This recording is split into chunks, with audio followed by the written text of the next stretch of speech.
ጴንጤ ነህ ወይስ ፕሮቴስታንት ነህ? እ? ጴንጤ ነህ ወይስ ፕሮቴስታንት ነህ? አዲስ ነገር ላስተምር ብዬ ነው።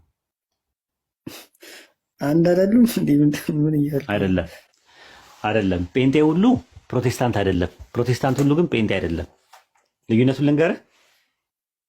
አ አዎ፣ ፕሮቴስታንት ማለት የማርቲን ሉተር የታድሶ እንቅስቃሴ የሚያራምዱ ናቸው። ማርቲን ሉተር ነው በ1517 የጀመረው። ፔንቴኮስታል ሙቭመንት ደግሞ የተጀመረው በ1900 ነው። ፔንቴኮስታል ማለት ምንድን ነው? በልሳን መጸለይ፣ በትንቢት መናገር የሚቀበሉ ፔንቴ ይባላሉ። ፔንቴኮስታል ይባላል። እነ ማርቲን ሉተር ፔንቴኮስታል ጴንጤ አልነበሩም፣ ግን ፕሮቴስታንት ነበሩ።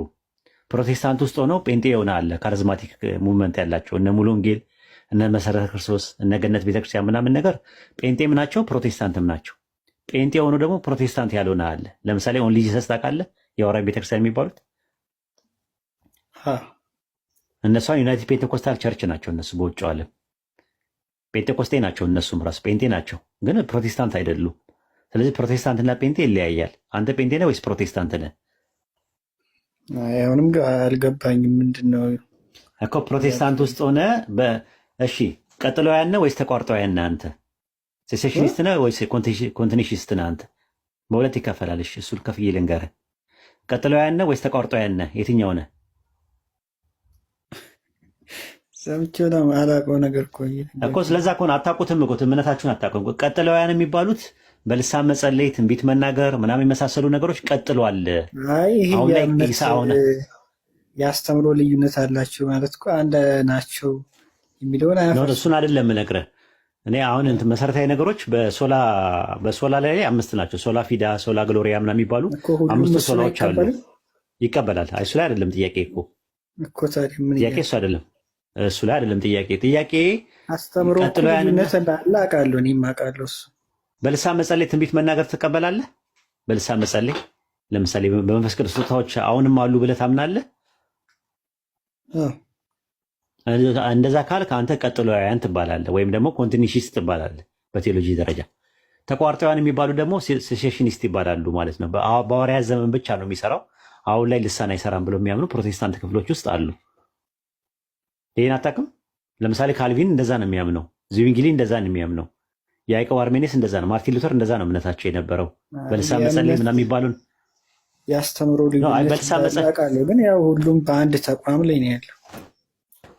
አይ እሱማ በአንድ ተቋም ላይ አይደለም። ራሱ በካልቪኒዝም እና አንተ አርሜኒያኒዝም እና አንተ የምትቀበለው የትኛውን ነው የምትቀበለው? ፕሪዲስቲኔሽን ላይ ሳልቬሽን ላይ ስለ ጥምቀት ማለት ነው አይደለም። ካልቪኒዝም ነው ወይስ አርሜኒያኒዝም ነው? ስለ ሳሊቬሽን ላይ አንድ ጊዜ ሄዳነ ሁል ጊዜ ይድናል ብለህ ነው የምታምነው? አይ አንድ የዳነ ሰው በስራም ማስቀጠል አለበት ብዬ ነው ማስብ። አንድ ቀን ሊያጣው ይችላል። ባክስላይድ አለው ሊያዳልጠው ይችላል።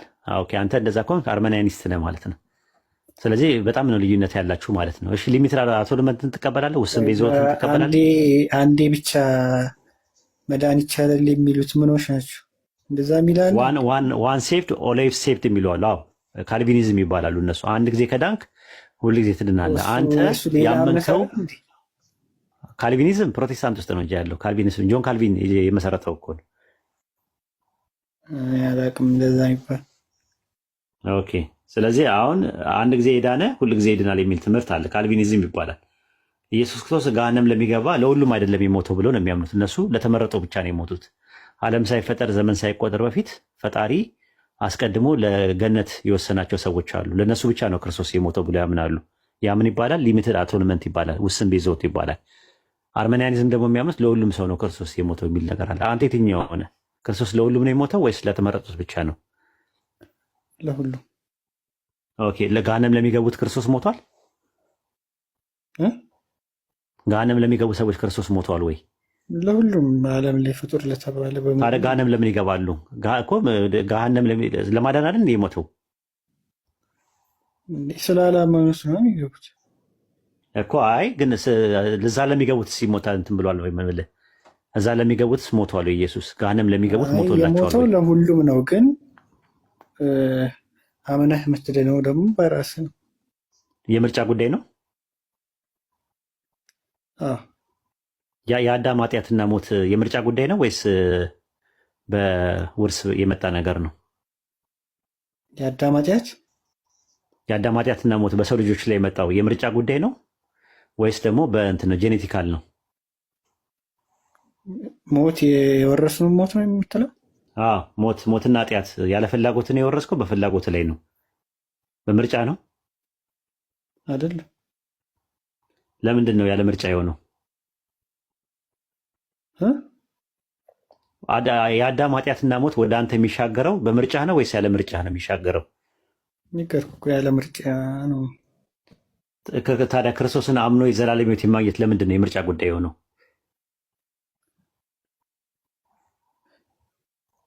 ምን አይነት ጥያቄ ነው የምትጠይቀው? እኮ መጽሐፍ እኮ ጸጋው ከመጠን ይልቅ በዛ ስለሚል በአዳም የመጣው ነገር ገፈቱና አበሳው ያለ ምርጫ እንደፈለክ እየኖርክ አላልኩም። ኃጢአትና ሞት የሚባለው ነገር ያለ ምርጫ ነው።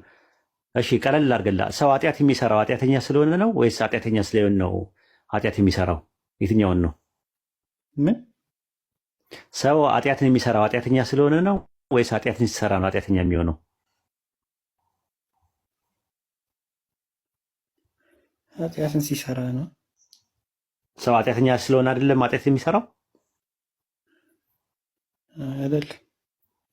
ካልሆነ የአዳም ኃጢአት የለበትም ማለት ነው ሰው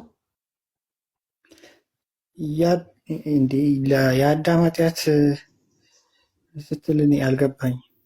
የወርስ ኃጢአት የለም ኦሪጂናል ሲን አይደል የምትለው? አይደለም ኃጢአትን ወርሰና ብላችሁ አታምኑም እናንተ? ኦሪጂናል ሲን የሚባል አለ እኮ። ኦሪጂናል ሲን አለ ጥንተ አብሶ የሚባል ኃጢአትን ወርሰና ብላችሁ ነው የምታምኑት። የወርስ ኃጢአት የለም እንዲህ በእናንተ? እነዛማ እኮ ፕሮቴስታንት አይደለህም ማለት ነው የወርስ ኃጢአት ካልተቀበልክ። የወርስ ኃጢአት የለም በተፈጥሮ ውስጥ የተቀመጠ የወርስ ኃጢአት በክርስቶስ እንደጠፋ ነው የማውቀው። ለሁሉም ነው የጠፋው ወይስ ለአማኞች ብቻ ነው የጠፋው? ነገርኩህ እኮ ለሁሉም ነው አልኩ እኮ። ለሁሉም ከሆነ ማለት አሁን የወርስ ኃጢአት የለበትም። አንድ ለምሳሌ ክርስቲያን ያልሆነ ሰው የወርስ ኃጢአት የለበትም። አሁን እኮ አንተ እያልክ ያለው ምንም በጽድቅ ሁላ ብኖር የወርስ ኃጢአት ስላለብኝ ገነት አትገባም ነው እያልክኝ ያለው። እንደዛ ነው አይደለም? እንደዛ አይደለም። እንደዛ ሳይሆን አሁን ክርስቶስ ኢየሱስ ከመምጣቱ በፊት ሰዎች ሁሉ በአዳም የተነሳ ኃጢአተኞች ናቸው አይደለ? ኃጢአት የሚሰሩት ኃጢአተኞች ስለሆኑ ነው ወይስ ኃጢአት ሲሰሩ ነው ኃጢአተኛ የሚሆኑት? ከዛ በፊት የነበሩት አሁን መጀመሪያ ላይ እንዳልከው ነው። ስለዚህ ኃጢአት ለእነሱ ኔቸር ነው ወይስ ነርቸር ነው? አላውቅም። ይሄ በጣም ከባድ ጥያቄ ነው እየጠየቅ። አይ አጥና እና ወደፊት ኢንሻላህ አጥናና በደንብ እንትን በል። ፕሮቴስታንት ትምህርት እንደዚህ እንትን እንደምታስበው አይደለም፣ ቀላል አይደለም። እኛ በኢስላም አስተምሮት ሰዎች ሁሉ ኃጢአተኛ ሆነው አልተወለዱም። ኃጢአት ሲጀመር ኔቸር አይደለም ነርቸር ነው ብለን ነው የምናምነው። ህግ መጥቶልህ ይሄ ነገር አታድርግ፣ ይሄ ነገር አድርግ ተብሎ መልእክተኛ ተመጥቶ ይሄ ነገር ሐላል ነው፣ ይሄ ነገር ሐራም ነው ተብሎ አንደርስታንድ አድርገህ ከዛ በኋላ ስትሰራ ነው ኃጢአት የሚባለው። አንድ ህፃን ልጅ አሁን ኃጢአተኛ አይባልም በእኛ በኢስላም አስተምሮት። አንድ ሰው ለአቅመ አቡሃና ለአቅመ አደም ካልደረሰ በስተቀረ እና ሪሳላው መልእክቱ ካልደረሰው በስተቀረ አይጠየቅም። አንድ ሰው ፎቅ ላይ ሆኖ አንድ ህፃን ልጅ የ7 ዓመት ህፃን ልጅ ገፍትሮ አንድ ሰው ቢጠልና ቢሞት ነፍሰ ገዳይ ተብሎ አላህ ዘንድ አይጠየቅም በእኛ አስተምሮት። ለምን? ለአቅመ ሐዋና ለአቅመ አደም አልደረሰም። አንድ እብድ የሆነ ሰው ከፎቅ ላይ አንድን ሰው ወርውሮ ቢገድል እብዱ ሰው አላህ ዘንድ ነፍስ ገድለሃል ተብሎ አይጠየቅም። ለምን? ኮንሸስ አይደለም፣ አያውቀውም ራሱ።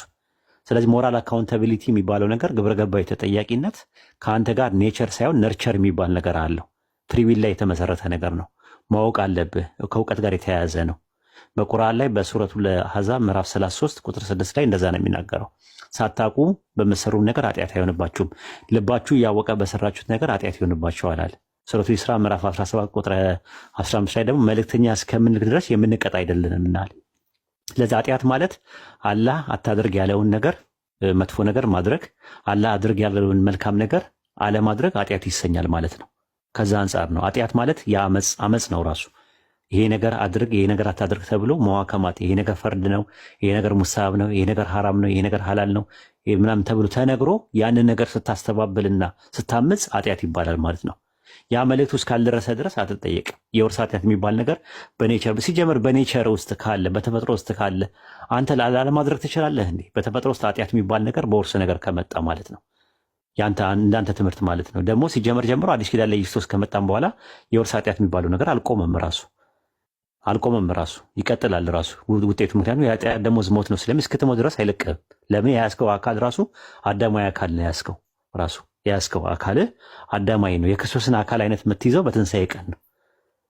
ይህንን ነው ትምህርታችሁና ትምህርታችሁ ልክ አይደለም ነው የምንለው። የሳልቬሽን ትምህርታችሁ ከኛ ጋር ሩቡንም ራሱ አይደርስም። ራሱ የእኛ ትምህርት ግልጽ ነው። ሰው እንዴት ነው የሚዳነው ከተባለ ከጀሃነም ነው የሚድነው። በምንድን ነው የሚድነው ሲባል ላኢላሃ ኢለላህ ብሎ ይድናል። ከዛስ በኋላ ምንድን ነው ማድረግ ያለበት? ለሰራው ኃጢአት ለሰራው ወንጀል ምንድን ነው የሚያደርገው? ንስሐ ይገባል። አላህን ይቅር በለኝ ብሎ በንስሐ ወደ አላህ ይመለሳል። አላህ ይቅር ባይ ነው። ይቅር በለኝ ካለው ይቅር ይለዋል፣ ኃጢአቱ ይሰረይለታል።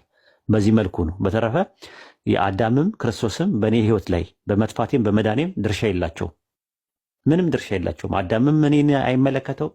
አዳም የሰራው ኃጢአት አንድ ኃጢአት ነው። እሱ ራሱ ጋር የሚቀር ነገር ነው። ምንድን ነው የሰራው? ዛፍ ነው የበላው። ስለዚህ ዛፍ የበላው ኃጢአት እኔ ጋር አልመጣም። የአዳም ኃጢአት እኔ ጋር ቢመጣ ኖሮ እንደ ፍየል የቅጠል የመብላት አባዜ ይኖርብኝ ነበር፣ ይጸናወተኝ ነበረ። እየሄድኩኝ ቅጠል ነበር የምፈልገው የነበረው። ስለዚህ ከአዳም ኃጢአት እኛ ጋር የመጣ ምንም ኃጢአት ጥያቄ። እሺ ያው ለምሳሌ አንተ የወንድ ልጅ አንገቱ አካባቢ ያለው ምልክት ከየት የመጣ ነው? ለምን ሴት ላይ የለም? ለምን አንተ ላይ ያለ? ተፈጥሮ የወንድ መለያ ነው። ምንድን ነው አፑ ነው ብለህ ልታምን ነው እንዴ? እንዳልስቅብህ አንተ ፕሮቴስታንት አይደል እንዴ? ሶላ ስክሪፕቸር ከሆነ ባይብል ላይ መኖር አለበት። ተረት ተረት ታምናለህ እንዴ? እንደዚህ እንዳልስቅብህ ባይብል ላይ አለ እኮ እዚህ ጋር አፑ የቀረው እዚህ ጋር የተንጠለጠለችው የሌለው ሰው አለ እኮ እንደው ኧረ ባይብል ላይ ጥቅስ ስጠኝ እስኪ ጥቅስ ስጠኝ። ለምሳሌ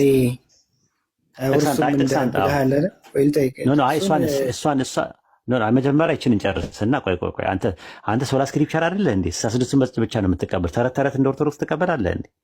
ኦርቶዶክሶች ናቸው እንደዚህ አይነት ተረት ያለ ነገር እኮ ነው እየነገርኩህ። እስቲ አውጣለት። በቃ እስቲ ዛራ ታውጣላለች። እስቲ ምዕራፍ ስንት? 9 ምዕራፍ ስንት? አይ እኔ በቃል አላውቀውም፣ ግን እሺ ለምሳሌ የለም እንደዚህ የሚል የለም። በሚወልዱ ጊዜ ጭንቃቸው እንዲበዛ የሆነው በምን ምክንያት ነው እኮ? ጭንቃቸው እንዲበዛ አይልም። እንደዛ አይደለም ዘፍጥረት ላይ የሚያወራው። ዘፍጥረት ላይ የሚያወራው ምንድን ነው? በጸነሽ ጊዜ አላት። በጸነሽ ጊዜ አላት ለሴቷ፣ በጸነሽ ጊዜ ጭንቅሽን አበዛዋለሁ አለ። ስለ ጽንስ ነው የሚያወራው። ጭንቅሽን አበዛዋለሁ ማለት ጭንቅም ነበረባት በፊትም። አበዛዋለሁ ምን ማለት ነው? ገንዘብ አለ አበዛልሃለሁ ብዬ ብልህ ምንድን ነው? ገንዘብ የለም ማለት ነው? ለምንድን ነው የሚበዛው እኮ? የሚበዛው እኮ አሁን እሱን ነው እኮ መጠየቅ ያለብህ። መጀመሪያ አለ ወይ ጭንቀቱ አለ ወይ? ከመጀመሪያውኑ ይኖር አለ ወይስ የለም? በጽንስ ነው አይደለ? በጸነሽ ጊዜ ነው የሚለው። ስለ መውለድም አይደለም የሚያወራው። በጸነሽ ጊዜ ጭንቅሽ ምን እለዋለሁ አለ። አበዛዋለሁ አይደል አይልም? አበዛዋለሁ አይልም ብሏል ይላል። ግን መጀመሪያም ጭንቅ አለ ወይስ የለም? በእንትን ጊዜ በጽንስ ጊዜ አይወረስም ስላልክ እኮ ነው። ቆይ ልነግርህ ነው። አይወረስም። አሁን ሔዋን ላይ ነው የበዛው። ራሱ የነበረው ነገር እሷ ላይ በዝቶባታል። ቃየልን ስትጨነቅ ነበር። አይወረስም። አሁን ሔዋን ጋር ስለ ሔዋን ነው የሚያወራው እኮ አይደል? ስለኛ አይደለም የሚያወራው። ምጥ የሌላቸው ሴቶች አታውቅም? ያለ ምጥ የሚወልዱ ሴቶች እኮ አሉ፣ ሹልክ ብሎ የሚወጣላቸው። አሁን ደግሞ ዘመኑ መጥቶ ደግሞ በኦፕራሲዮን እየወለዱ ነው ሳይጨነቁ ማለት። አሁን የሚያወራው ስለ እንትን አይደለም የሚያወራው፣ ስለ ምጥ አይደለም። መጀመሪያ ያወራው በጸነሽ ጊዜ ነው። ሴት ልጅ ስትጸንስ ያላት ቮሚት የሚያደርጋት ወደ ላይ የሚላት የሚያቅለሸልሻት ነገር ጭንቀቱ በተፈጥሮ ውስጥ የተቀመጠ ነገር ነው። ያንን ምን እለዋለሁ አላት ለሔዋን፣ አበዛዋለሁ አንቺ ላይ አላት። እሷ ላይ ነው የበዛው እንጂ ሴት ልጅ እኮ ምንም ሳታቅ የማያቅለሸልሻት ሴት ሁላ አለች። እርጉዝ ሆና ምንም ነገር ሳይሰማት ጽንሱ በስነ ስርዓት የሚካሄድበት እንትን አለ። ምንም ነገር የማይሰማት አረ ጉድ ነው አንቺ ወደ ላይ አይልሽማው እንትን አይልሽማው ምናምን ነገር። አብዛኛው ሴት ልጅ እንደውም እንደዚህ አይነት ነገር ሲላት ወንድና ሴት ሲብተሙ ራሱ ይለያያል። አንዳንዴ ደህና የምትሆንበት ሰዓት አለ። የመጀመሪያ ልጇ ላይ አለ፣ ከዛ ሁለተኛዋ ላይ ደግሞ ኖርማል ልትሆን ትችላለች። አንዳንዴ ደግሞ የመጀመሪያው ላይ ኖርማል ሆና ምንም ነገር ስትጸንስ ምንም ነገር የሚያቅለሸልሽ ነገር ጭንቀቱ ምናምን ሳይኖራት ነገር ሁለተኛ ሶስተኛ ስትወልድ ደግሞ የሚመጣባት ጊዜ አለ። አንዳንዴ ወንድና ሴት ሲብተሙ ሲቀያየር እንደዚህ አይነት ነገር አለ። ከሴት ወደ ሴት ይለያያል እሱ። አሁን የተጠየቀው ጥያቄ ጭንቅ የሚባለው ነገር ከመጀመሪያውኑም በጸነሽ ጊዜ ነበረ። ያንን ግን ምን እለዋለሁ አንቺ ላይ አላት፣ አበዛዋለሁ አላት። ሔዋንን ነው የሚመለከተው፣ እኛን አይደለም የሚመለከተው። አሁን በዚህ ዘመን ያሉ ሴቶች ስለ መውለድም አይደለም የሚያወራው፣ ስለ ምጥም አይደለም። ምጥም ደግሞ ያለ ምጥም ሴቶች ሊወልዱ ይችላሉ በዚህ ዘመን። አንተ የወርስ ጉዳይ ከሆነ የተፈጥሮ ጉዳይ ከሆነ በተፈጥሮ የእርግማን ጉዳይ ከሆነ እንዴት ሴቶች ሊያመልጡ ይችላሉ? ኦፕራሲዮን ሲሆኑ ለምንድን ነው ያለ ምጥ ሹልክ ብለው የሚወጣላቸው በኦፕራሲዮን? አንዳንድ ሴቶች ደግሞ ሹልክ ብለው ይወጣላቸዋል ያለ ምጥ ያለ ምናምን። ስለዚህ እሱ አይደለም ጥያቄ። እኔ ጥያቄ ፍሬ ያልክበትን ጥቅስ አምጣ። ሌላ ቀን አሳይመንት ነው የምሰጥህ። ፍሬ ይሄ አንገቱ ላይ ቀረ የተባለው ይሄ ሲበላ የቀረ ምናምን የሚባለው ነገር ብዙ ተረቶች በአጠቃላይ ባይብል ላይ የሉም ራሱ። እሺ አለ ወይ ወጥቼ ልግባ? አንድ ስልክ ነው ያለኝ፣ እንዴት አድርጌ ላሳይ ይችላል? ጥቅስ ኧረ እንትን 1000 ዓመት እሰጥሃለሁ። አንተ ፍሬው አዳም ሲበላ እዚህ ጋር ቀረ ተቀረቀረ የሚለው ነገር ከተረት ተረት ያለፈ ነገር ዘንድ የለም። የሚል ኧረ መረጃ አንተ ባይብል አንተ ፕሮቴስታንት ሆነ ታሰድባለህ። ፕሮቴስታንት አስጠቃኝ ዛሬ። ወይኔ ወይኔ! ፕሮቴስታንት እኮ ሶላ ስክሪፕቸራ ናቸው። ስክሪፕቸራ ብቻ ነው፣ ተረት አይቀበሉም። ቀረ ተቀረቀረ የሚባለው ፍሬ ያለው በኦርቶዶክስ ተረት ውስጥ ነው ያለው። ኢቨን ኢትዮጵያ ውስጥ ያለ ተረት ነው። አንተ እንዴት እንደዚህ ተረታለህ? እዚህ ሰው ፊት 1800 ሰው ባለበት አስበላኸኝ። ዮናይል አስበላኸኝ። ዛሬ ፕሮቴስታንትን አሰደብክብኝ።